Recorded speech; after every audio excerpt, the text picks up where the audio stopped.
बातमी धुळ्यातून धुळ्याच्या अक्कलपाडा धरणातून पांझरा नदीत पहिलं आवर्तन सोडण्यात आलंय। 500 क्युसेक पाण्याचे पांझरा नदीत आवर्तन सोडण्यात आलेले आहे। नदीकाठच्या सुमारे 100 गावांना या पाण्याचा फायदा होईल, तर धुळे, शिंदखेडा, अमळनेर तालुक्यातील नदीकाठच्या गावांना या पाण्याचा फायदा होणार आहे। पाणी टंचाई असल्याने शेतकऱ्यांकडून आवर्तनाची मागणी करण्यात आली होती आणि याचा आढावा घेतला आमच्या प्रतिनिधींनी। पाहूया।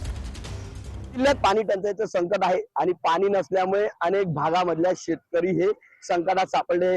धुळे जिल्ह्यातील पांझरा नदीवरून पाणी सोडावे अशी मागणी सतत शेतकऱ्यांनी केली होती। त्यानुसार आता पाटबंधारे विभागाच्या वतीने अक्कलपाडा धरणातून 500 क्युसेस पाणी हे पांझरा नदीमध्ये सोडण्यात आलेलं आहे आणि या पाण्याचा फायदा धुळे तालुका, शिंदखेडा तालुका आणि जळगाव जिल्ह्यातील अंमळनेर तालुक्यातील काही खेड्यांना होणार आहे।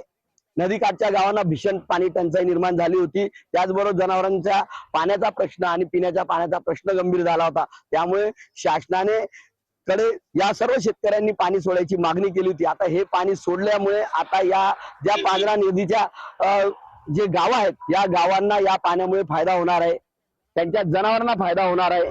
गेल्या अनेक दिवसापासून धुळे जिल्ह्यात मोठ्या प्रमाणात टंचाई भासते। सध्या धुळ्यामध्ये 5 गावांना टँकर सुरू असून काही गावांना विहिरी अधिग्रहित केल्या आहेत। आता या पाण्यामुळे या गावांना सध्या तरी दिलासा मिळणार आहे। मनीष वासोळे, TV9 मराठी, धुळे।